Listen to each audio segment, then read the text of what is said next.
We are joined by Devon Pipars, a meditation expert. Meditation is her passion and purpose. A meditator since 2002, the practice has been deeply transformative for her. After devoting 4 years to the study and practice of meditation under the guidance of a master teacher in the Indian Himalayas, Devon's sessions incorporate multiple traditions and techniques, including mindfulness, breath work, mantra, gratitude practice, and loving kindness. She is masterful at translating all she's learned into simple terms, making her classes appropriate for first-time meditators as well as experts. No matter what your practice and experience level, her approach effectively reduces stress and promotes well-being. She's a teacher and blogger for withinmeditation.com and also works with companies via wellness workshops, meditation sessions, and mindful communication coaching. Devon, we are so excited to have you here today. Meditation is something that both Dr. Jean and I are really passionate about. So I can't wait to learn more from someone who has really dedicated so much of their life to this. So, Devon, can you start by sharing with our listeners maybe first what drew you to meditation and also what are some of the benefits that you think are really important for people to be aware of? Oh, such a great question. What drew me to meditation? I tried it once when I was 19 and it freaked me out. I was just the concept of sitting still and closing my eyes and just being with my mind and my inner voice was terrifying. So I didn't try again until I was Mm, 22.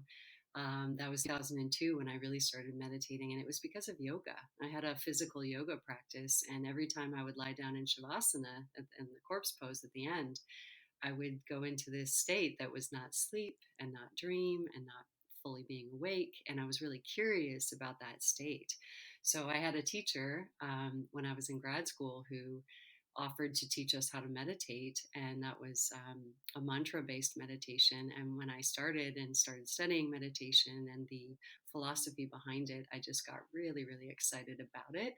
I recognized that that mm, state in meditation that I'm kind of pointing to or referring to is very soothing. It's very comforting. It's very mm, decompressing. It's a real true conscious mhm, rest. I think it's really beneficial for us in our modern day living to consciously shift ourselves out of a state of stress, of fight or flight, back into our parasympathetic nervous system, the rest and digest nervous system. And the science behind meditation really mhm. supports those effects. And those effects are long reaching. They're mental, they're physical, they're emotional. So no matter who you are, meditation can help for sure. Mm. I love that you disclosed about the kind of the trepidation around Mm, it. Well, how am I going to sit here and not move and not do anything and just to calm yeah. the mind? So I know so many people probably relate to that. Yeah, it's huge, even with my students. Yeah, I do for sure. Mm. And there's this common misconception that somehow you should be able to stop your mind. And I like to say that's not Mm, possible. That's an unrealistic expectation. It's not that your mind may not, after maybe some time or some breath work, may calm down to a place of rest, but your mind, I consider it a sense. It's like your sixth sense, and while you're sitting in meditation, your other senses still function. And so if I don't get upset with my ears still hearing, why would I get upset with my mind still producing thought? I mean, that's its job. But my control in meditation, my choice is whether or not to engage with those thoughts, whether to actively think them and follow them down mm, the rabbit hole, Mm. or whether to acknowledge, okay, there's a thought.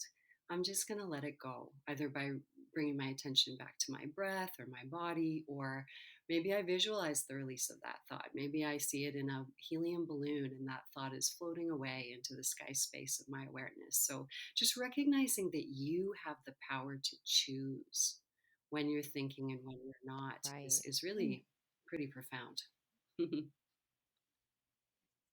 That's really powerful because there's Wow. so many things about life that cannot be Exactly. controlled.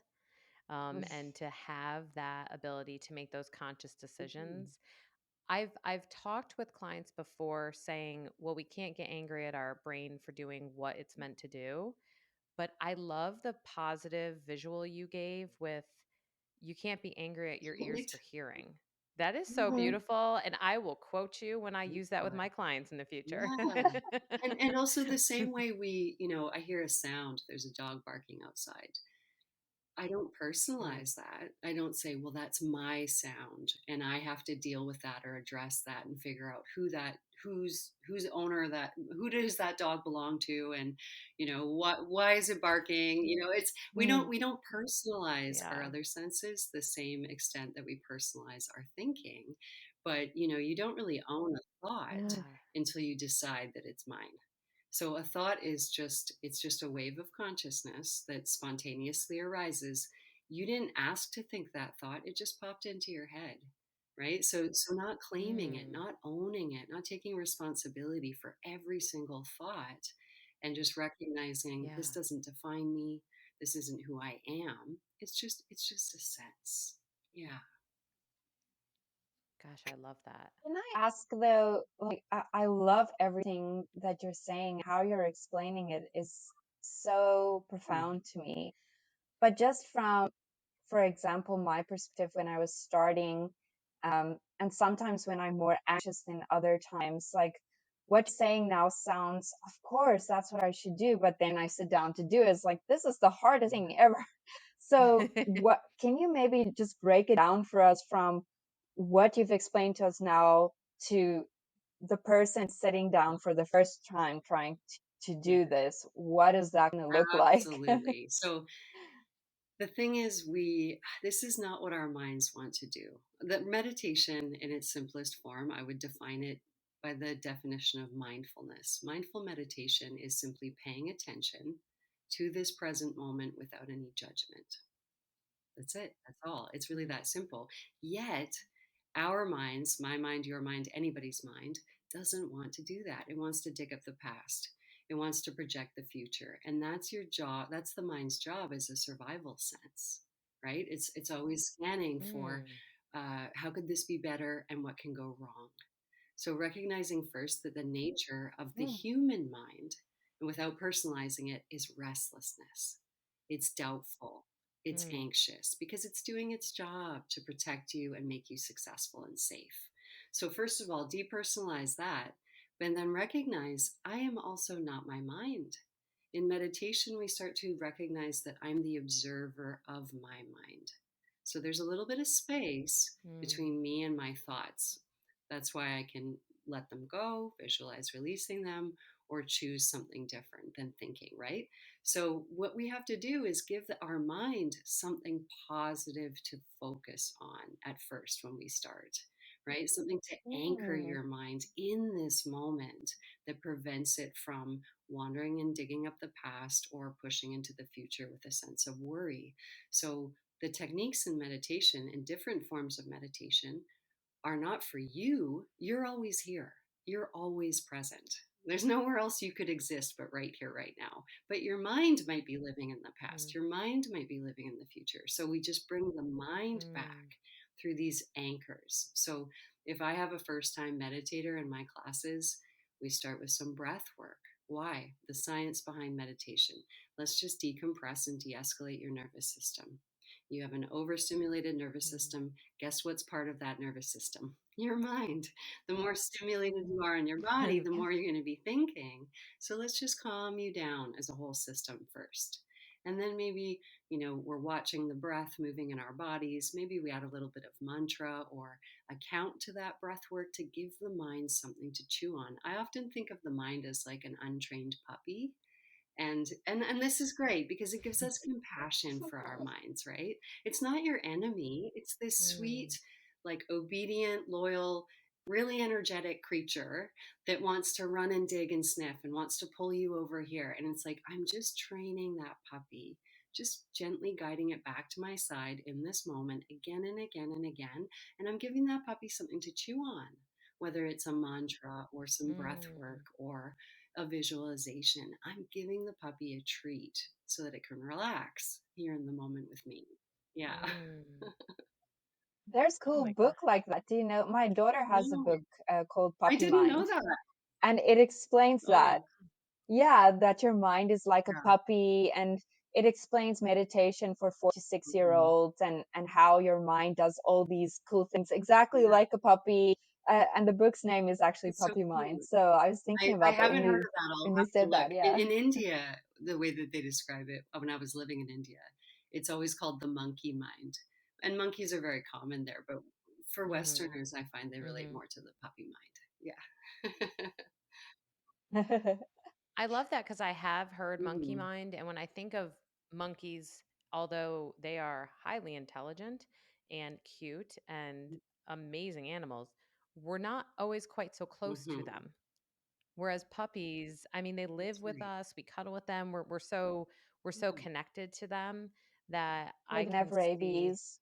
Yeah, I Yeah, can see. and Yeah, right. puppies, we love them, and sometimes they're naughty, right? Sometimes they'll take a poop Mhm. where they're not supposed to, or they'll chew your shoe, and it's like your mind will do the same thing, you know? It'll deposit a thought that's really Mhm. negative about you. That's a little poop, right? Just, you gotta Mm. sweep that up, but that's not you, that's not your truth, you know? So I was curious about, you mentioned Mhm, restlessness.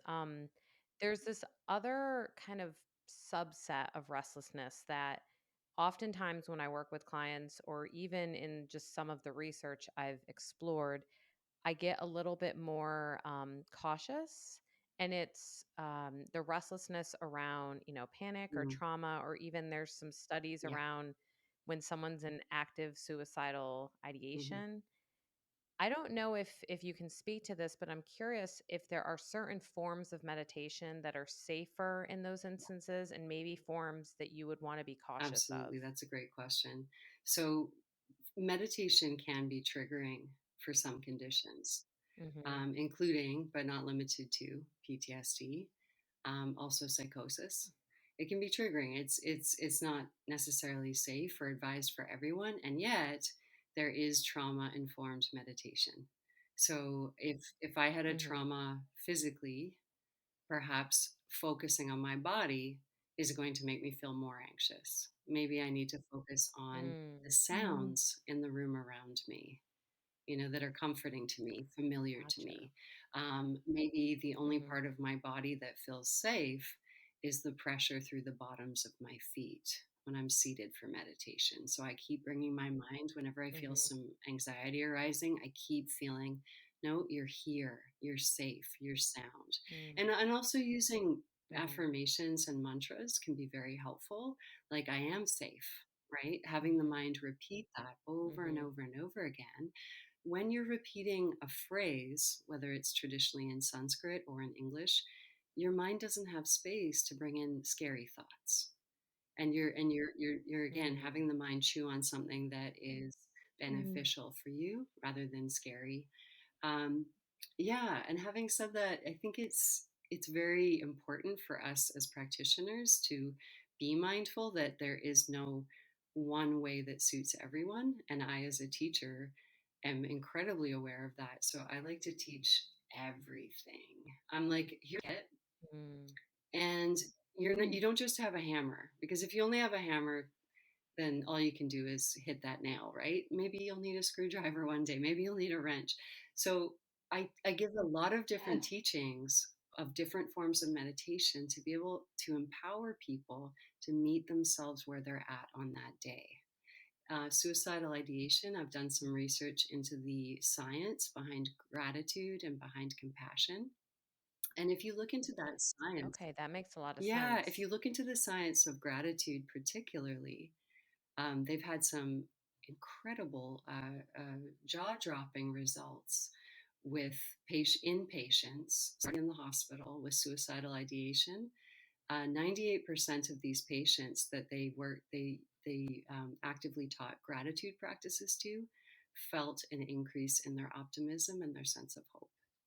And that to me is staggering. Wow. 98% of the Hmm. of just a small sample, but it was all of the inpatients. So it was, they were quite serious and sick and needed that attention. So I always like to Mhm. say, we're not spiritually bypassing here. We're not trying to positive think our Mm, way out of something and repress or ignore it, but you can feel your feelings and still focus on what you want to think about. You can feel sad and still find gratitude. You can feel despair and still find Mm. Mm, gratitude. And sometimes, because we're complex beings, mm. sometimes that little bit of levity, that little bit of brightness from the exploration of the gratitude can really help. So that would be my response for that question. That is an That's immensely helpful amazing that you're response. saying that. I was Yeah, yours. because we were also just talking about sometimes you can just the best that you can do in that day is survive, and um means so much to me what you're saying because our listeners know I have panic disorder. When I have panic attacks, some of the things that are difficult for me to come back from is feeling like I failed. And it has helped me immensely in those moments to be grateful for and celebrate. Thank you that I'm still trying. Thank you that I'm still trying. You know, I don't have to say thank you that I didn't have a panic attack or thank you that I'm like 100% Yeah. healthy, but it's that little bit. It really does help just kind of take you a little bit further away from that edge. So I love that you kind of confirmed Well, that. thank you for your vulnerable share. I really love transparency because, especially as women, I feel like when we are transparent and vulnerable and brave, we're actually empowering and inspiring other people to speak their truth as well. I Mhm. have suffered from anxiety my whole life. I had a panic attack. My Mm. first panic attack was when I was 8 years old, and they thought it was asthma because they thought there's no way this small Mm, child could be having a Wow. panic disorder, right? So they gave me an inhaler and it did nothing. It was all my mind and my emotions. I was a sensitive little creature.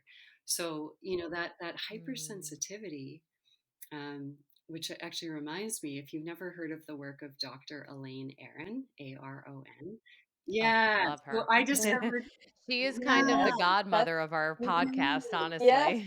yes, and the godmother literally, of our yes. So podcast. when I Yeah. discovered I was a highly sensitive person, it made me accept myself on a deeper level. And I now teach, 12-week courses on how to manage your anxiety, like one employable skill each week. And I speak from a place of knowledge. Here's the Mm, thing: you don't have anxiety, you're aware of anxiety, but your awareness is never anxious. So in meditation, what we're really Mm. doing is we're shifting our attention from our identification with the body, with the senses, with the emotions, with the changing thoughts. And we're shifting that identification in meditation to the unchanging awareness in existence. So your awareness, it can be aware of hunger, Mm. but your awareness isn't hungry, right? Your awareness, you can be aware of cold, but your awareness isn't cold. When we start to identify with the awareness that's always fully present, then there's a bit of relief, there's a bit of spaciousness. So I don't say I'm anxious, I say I'm aware of anxiety. And I don't even like that word anxiety. You know what I call it? Excess energy. I'm aware of Ooh, excess energy. love that. cool. Yeah, because anxiety has I a love that. stigma. When we say I'm an anxious person or I have anxiety, we feel like Mm, failures. We feel like there's something wrong with us. We feel like we're weak somehow compared to other people. We're not. We're more sensitive, which is a superpower. We have this superpower, but we do Amen. get that excess mm, energy. So then I just ask myself in this moment, when I feel that excess energy, okay, my job is to manage the sensations. How can I de escalate this excess energy? Do I need to move my body? Do I need to breathe deeper? Do I need to connect with my pets? Do I need to call a friend? Like, how am I going to de escalate this excess energy? And that's really helpful for me. mm. So thanks for sharing. Mm. Oh, that's beautiful. Mhm. I absolutely love that too because it reminds me a lot of a therapy that I tend to talk about a lot. I think because it has to do with awareness without over Mm, identifying, but is that acceptance and commitment therapy where you see something, you can not immerse yourself or enmesh yourself, but it's almost like seeing an experience up on a movie yes. screen and viewing what's happening. and offering that conscious awareness, as I think you're so eloquently Yeah. describing.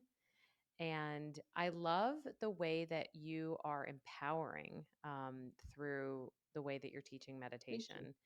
There's there's a form of meditation that I'm going to Yeah. throw this to Jean that she was Yeah. curious about. And I'm actually I know where we're I wanted headed. you to Yeah. ask her about it. Well, because of all the meditation that I'm aware of and that I do practice, this is one that I really don't Yeah. understand myself. So, Okay. Oh, we were just saying before you came on, before you entered the studios, like we love to talk about transcendental meditation because what is that? How does that help? Because my view of that is all of these celebrities that you're seeing talking about. It's like, oh, I do Yeah. transcendental meditation.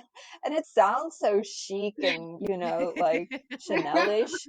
But like, what is You know what? It's it? so simple. And the thing about TM is you pay to play in TM, right? Like you buy a secret mantra that's in Sanskrit and you're told never to tell anyone else, otherwise it'll lose its power. I give those ancient mantras away for free.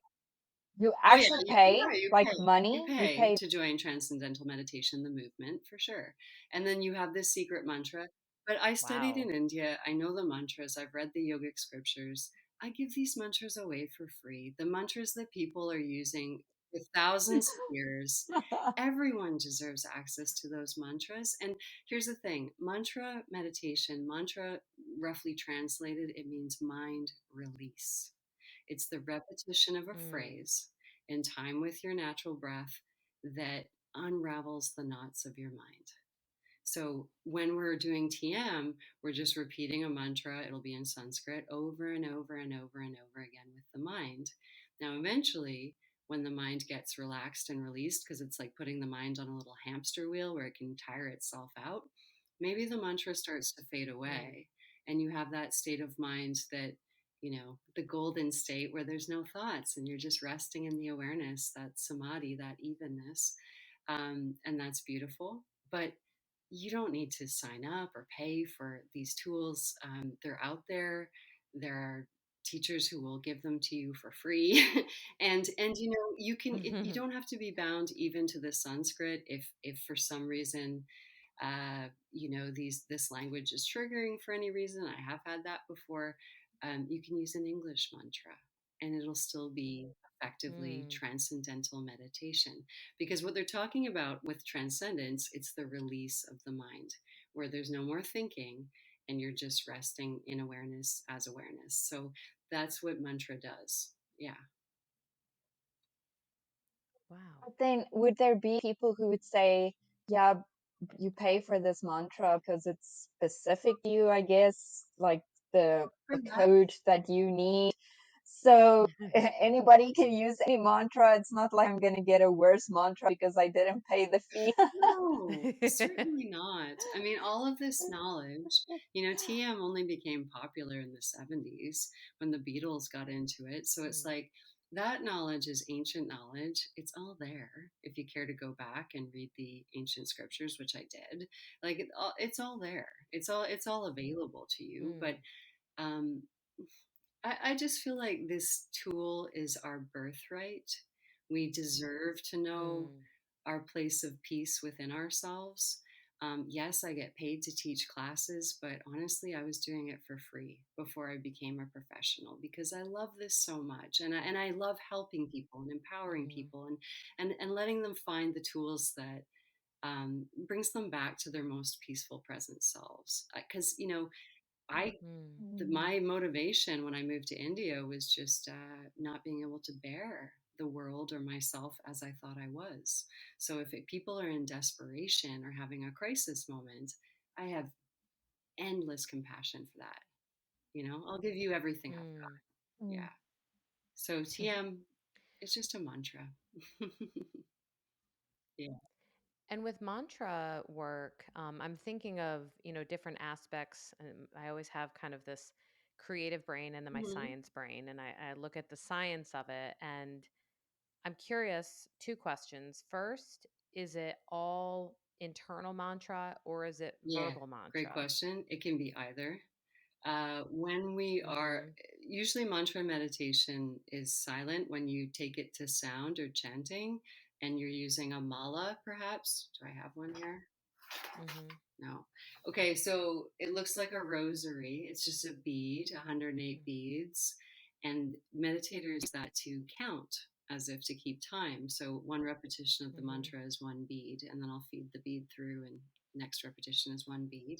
So it kept Mhm. time prior to clocks. You know how many, if you do 10 malas of mantra, you know how long it'll take you.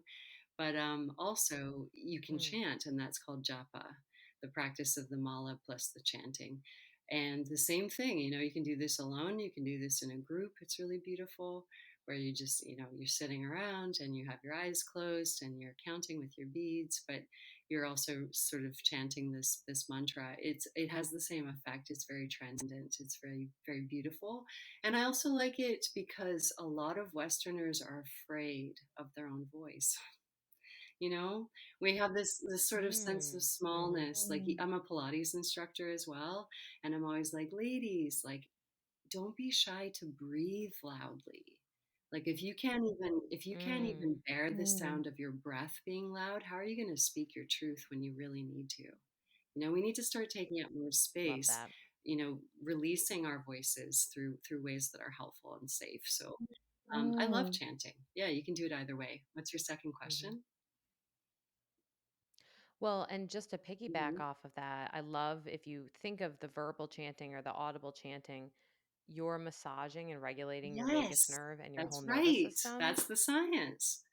Exactly. Like, Mhm. this is what I love, Dr. Mhm. Kelly, is like the the reasons that the masters did things a certain way are now, only now, thousands of years later, being scientifically verified. Like, when I realized that touching your hands together, touching your chest, bringing your hands to your heart in Mhm. some way, anyway, that it releases oxytocin in your brain. I was like, oh my gosh, Oh, it's not just cool. because it looks cool. Like, there's a Wow. reason for the breath work. There's a reason for the that's vagal toning. Mm. There's a reason for the hands to the Mhm. chest. And science is just starting to tune in to this yogic science, where they didn't have these verified, Mhm. scientific basis for it. It was, I would say, spontaneous, intuitive wisdom that they had as masters of meditation, that now we're just starting to understand why. And that's so exciting. Yeah. I know, I love that. Sorry, just remind me again, oxytocin is good It's one, the right? love. That's the one we want to Yeah. feel It's, happy. it's your, sometimes they call it the Okay, love cool. hormone, but it's your calming, connecting, bonding, and belonging hormone that's released in your brain. Yeah. Oh. Yeah.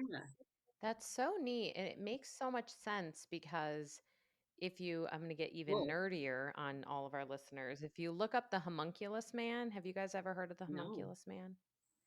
So you're going to want to Google it. It's a wild image that's created showing how our skin, which Jean, you'll love that because you're a skin gal, how our skin is connected to our cortical Mm. brain, and our mouth and our hands are the biggest on the homunculus man because they are the most Oh. regulating.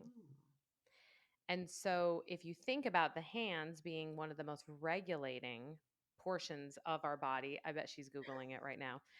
Yeah, Um, I know. I need to see it. Like, well, and you can think of too when you're chanting, if you're using your Mm-hmm. mouth, you're also using your Mm-hmm. mouth, which is highly Yeah. regulating, and the hands. That's wild to me, though, that you can increase oxytocin all on your own because I think I've always had this impression that it needs to be, you're hugging No, someone else. it is mm, not That's dependent so on neat. another, yeah. and neither is your happiness.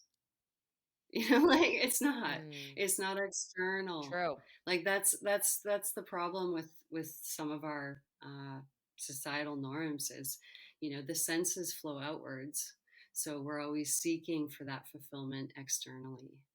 We don't feel like we're enough Hmm. unless it's Mm. reflected back to us through another, or through a group, or through an affirmation, an amount of success. But that's what I love about meditation, is it starts to show you that everything you're seeking, you already are. And that the reason you're seeking love is Mm, because your nature is love. come home to yourself. It's like you have this diamond in your inner pocket, but you've never checked, and you're looking all over begging, but you're absolutely wealthy. And it's like it's always there. It's always within you. Mm. That comfort, that acceptance, that peacefulness, that contentment and fulfillment, it will bubble up surface of your experience if you're patient enough to look. Gosh, Yeah. I love that. And the It's second part of my beautiful. Yeah. two-part question was was actually taking, and I don't even know why I said it was two parts, guys. It's a completely different question. But We'll allow it. um I think because it was connected to Oh yeah. mantra work. So with mantras, I think about so highly Mhm. sensitive people who are a lot of our listeners. Um, have a very difficult time, at least I can relate to this, with the pain of the Yes. world and compassion Yes. fatigue and feeling like there's not things that we can do to touch every trauma that's happening around Yes. us. And I have found the use of meta Yes. I was just meditation, thinking meta. Yeah. like, yeah. So I would love if you wouldn't mind unpacking how this kind of, it's not TM, No, but it's a mantra form of meditation. Maybe it is it's not. TM. I don't know. It's not. Um, Yeah. yeah. How is that powerful for Oh highly gosh, sensitive, it's so in your good for opinion? us. Meta, in it's a Pali word, but Buddha, the language of Buddha's time, it translates to loving kindness. So this practice has been used for like 3,000 years by master teachers to enhance and increase our capacity for compassion. Now, the good news is you're born with it. They've already done studies, even on infants, with pupillary response, measuring distress through the pupils or a release of distress through the pupillary response, that we all have concern for others. And we're hardwired because it's Mm, evolutionary, right? It's like we will survive better if we take care of each other. But, we also, the number one trait that people look for in a partner is kindness. So it's kind of it's all mm, inclusive. So Mm. for especially for highly sensitive people, when we feel powerless, when we feel overwhelmed, when we are scrolling through news media or social media, and we feel ourselves taking on the energies of what we're seeing and hearing and feeling, it's good to recognize there's a difference between being informed and triggered. There's a fine line there. And when you start mm, getting triggered, take your power back. You can't change the external situation.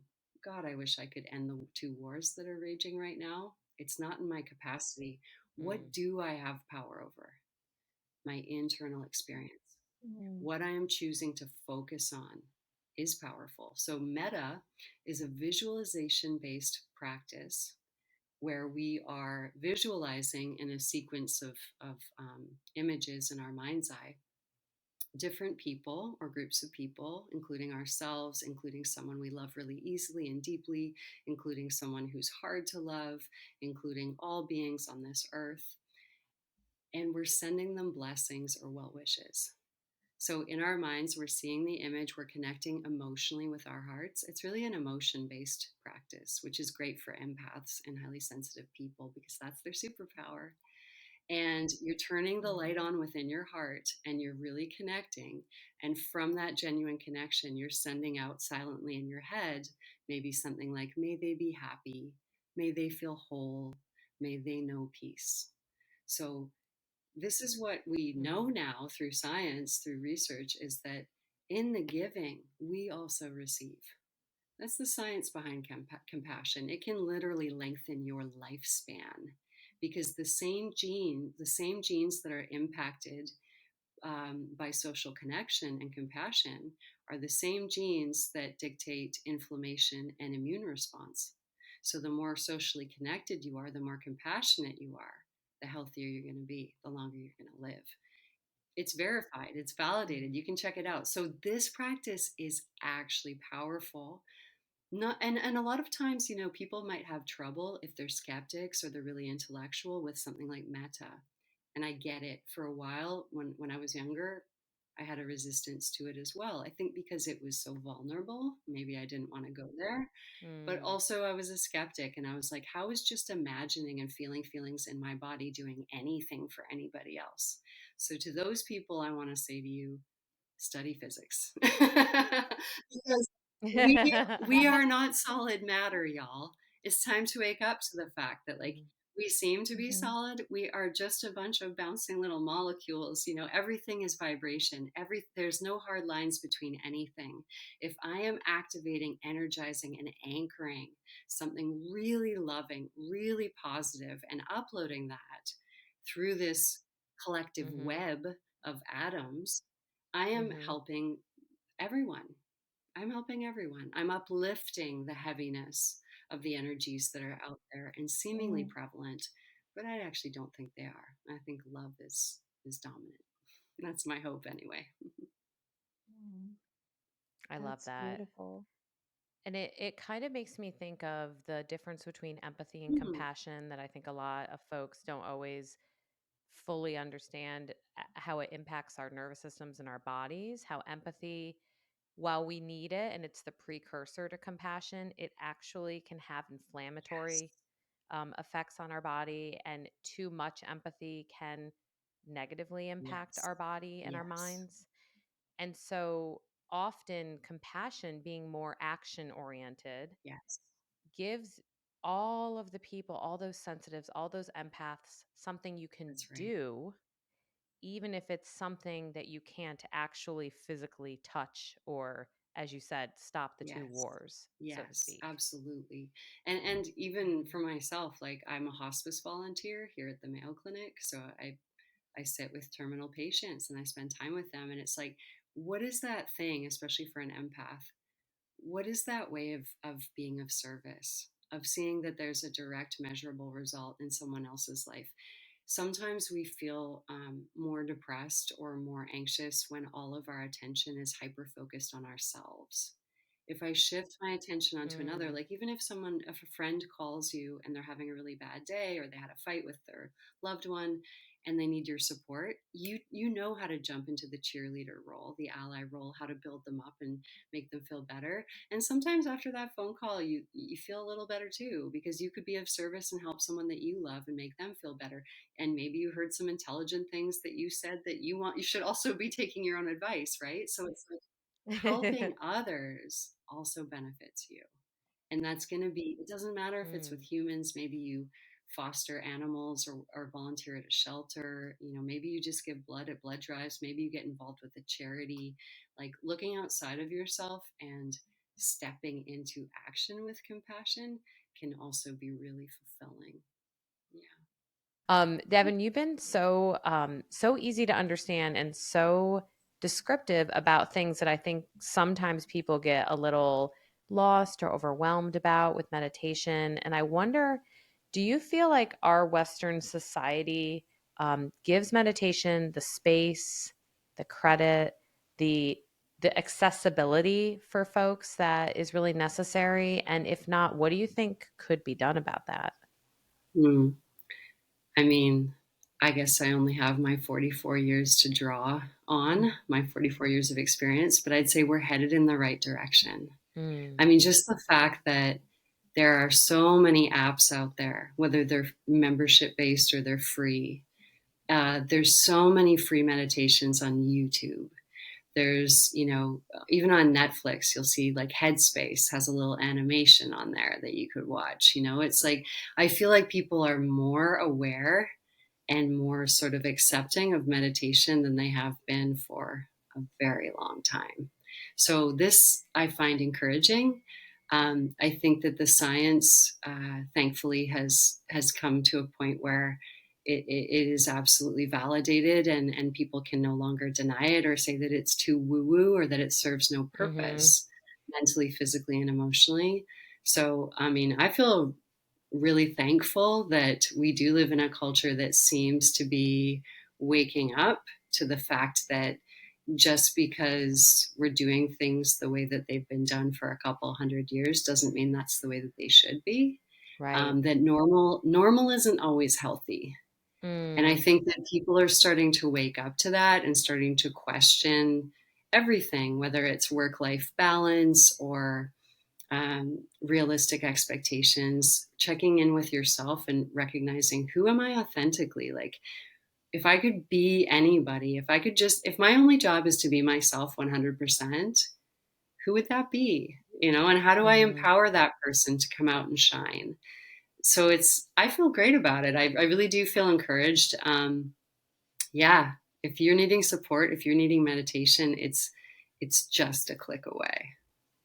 You're very right. And, one of the things that also comes with accessibility that I'm curious about is the commitment piece. I think a lot of folks get a little Mm, overwhelmed by the idea of yeah, having to commit hours on end, yeah, or even minutes for yeah. some people I is know. tricky.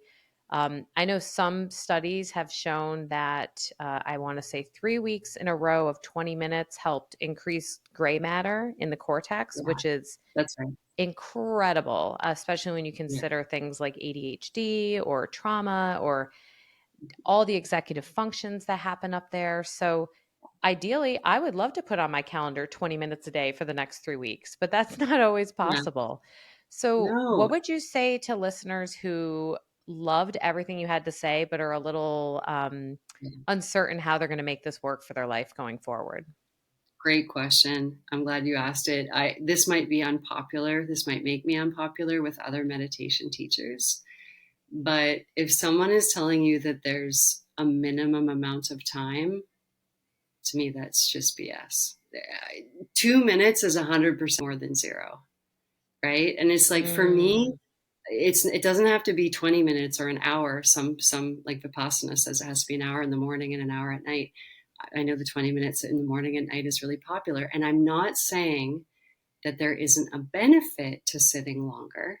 I'm not saying that, but I'm saying one push-up is better than none. 2 minutes of meditation is better than zero. I mean, if you did 10 minutes of meditation each day, that's 3,650 minutes in a year. Think about Oh, that. that's Like, cool. yeah. So it's like, what time do I have?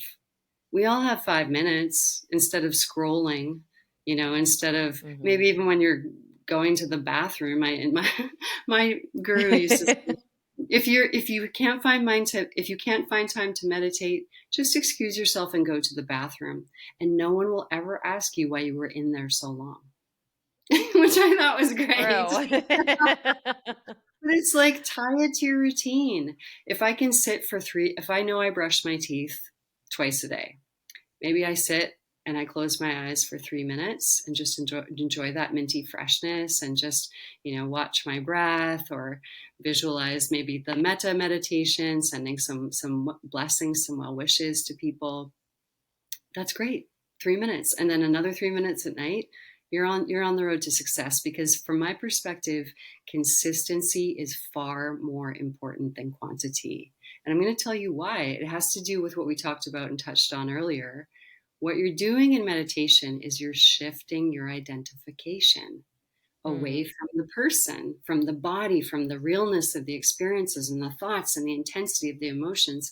You're shifting your attention back to the neutral witness, to the observer of the mind, of the body, of the breath, blah, blah, blah, right? That mhm, observer is always present and always peaceful, always silent, and always existing. It's like a mm. huge relief to just be the observer. So, familiarity is what we need to shift that identification. It can happen in a few seconds. So, to me, 2 minutes is a win. If you can work it Oh, in wherever you can, it's going to work for you. It will. And as soon, it won't be a discipline. It starts as a discipline. It becomes a craving. Yeah. I And love that. I also wanted to address, because you created a list of questions and a lot of them were so brilliant.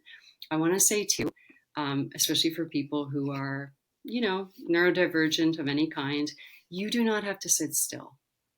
Okay. Remember Oh, yeah, good yeah. point. So there is such a thing as active meditation. What I'm referring Mm, to is classically passive meditation. I'm sitting still, I'm closing my eyes. mhm, It's beautiful because we've let go of all the distractions so we can really tune mhm, into the observer. But remember that definition of mindfulness. is simply paying attention to the present moment without judgment. I can do that while I'm running, walking. I can do that while I'm swimming. I can do that while I'm eating. I can be mindfully eating, Yes. just really enjoying the colors, the textures, the smells, the company of the person I'm eating with. Just be really present, because the byproduct or the effect of being present is being easy and joyful. So I bring love that that. sense of mindfulness to whatever verb you're doing. And then every moment of your life becomes this rolling meditation. Yeah. That is so wonderful. Thank you so much. You're welcome. Yeah. Thanks for I mean, wanting to talk about honestly, my favorite topic.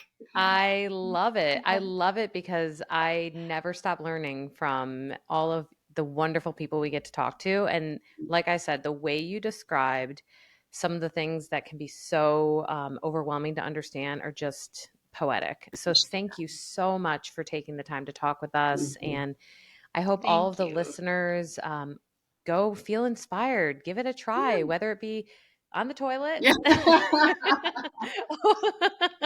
or Brushing your teeth. or sitting in your favorite corner with a candle, Yeah. wherever it may be. I hope you find that time and that place. Is there anywhere, speaking of places, that you would like to send our listeners to find you and what you have to offer? I really suck at answering this question. So my home base, I do. I'm not terrible at marketing. My home base is called withinmeditation.com. So it's where I started teaching after I got back from India in 2018. You can find my classes on there. They're virtual, they're live, but if you sign up, you also get the recording for a week. But I work with a lot of different companies that I would call them intermediary, like corporate wellness providers. So I'm a freelancer and I work for a lot of different companies. You can find a library of my free meditations and they're half an hour and they're free. So at storyhackers.com. Where else can you find me? At Club Pilates if you're in Minnesota. You can find me on Instagram. I'm always just using a name. You can find me on Facebook that way.